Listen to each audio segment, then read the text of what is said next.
need is your 2.0 and your bun bar. Take your 2.0 and put your hair up to the desired height. Simply center your hair between the bar, so you roll until you hit your head. Make sure not to go back, go forward.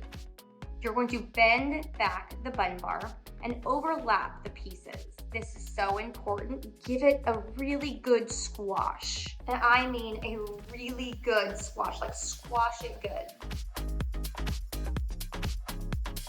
Now you just take your fingers and roll your hair over the bun bar to cover. Always end with a squash. Now that you have your bun, you would take your fingers and you just pull to make it look bigger. The more you pull, the bigger it will grow. Always end it with a squash. And there you have it.